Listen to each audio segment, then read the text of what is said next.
નમસ્કાર દોસ્તો, જેમ આપણે જાણીએ છીએ કે આ જાન્યુઆરીનો મહિનો છે અને જાન્યુઆરી એ સર્વાઇકલ કેન્સર અવેરનેસ મંથ તરીકે ઓળખાય છે.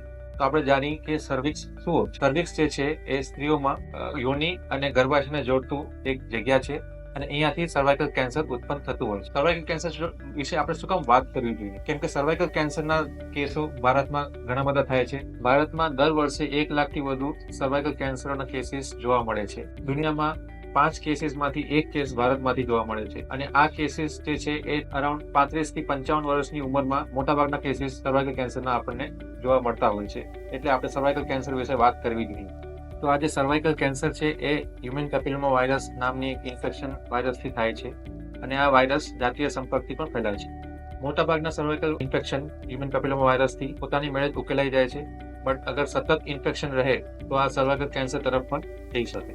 તો આપણને સર્વાઇકલ કેન્સરને પ્રિવેન્ટ કરવા માટે, રોકવા માટે, ના થવા દેવા માટે આપણા પાસે 2 રસ્તાઓ છે. એક રસ્તો છે આપણે એને વેક્સિનેશન કરી, આપણે ઇમ્યુનિટી ડેવલપ કરી બોડીમાં કેન્સરના વાયરસ સામે, જેનું નામ છે હ્યુમન પેપિલોમા વાયરસ. અને આ HPV નામની જે વેક્સિન્સ જે છે એ આપણે 9 વર્ષના દીકરીઓથી આપણે ચાલુ કરી શકીએ અને અપ ટુ 26 વર્ષ સુધી, અને આગળ પણ લઈ જઈ શકીએ depending on case two case base ઉપર. આ વેક્સિન ઇઝીલી અવેલેબલ છે. પોતાના ફિઝિશિયન અથવા તો ગાયનેકોલોજિસ્ટ અથવા તો પ્રિવેન્ટિવ ઓન્કોલોજિસ્ટને પૂછીને તમે વેક્સિન્સ ઇઝીલી લઈ શકો છો. આ વેક્સિન્સ તમારા 80 થી 90% સર્વાઇકલ કેન્સરને પ્રિવેન્ટ કરી શકે, આ ઇન્ફેક્શન ના થવા દેવાનું. નેક્સ્ટ સ્ટેપ છે આપણને સર્વાઇકલ કેન્સરને અર્લી પહેલાના સમયમાં જ આપણે એને ડિટેક્ટ કરી. એ કેવી રીતે થઈ શકે? એ એક પેપ સ્મિયર કહે છે.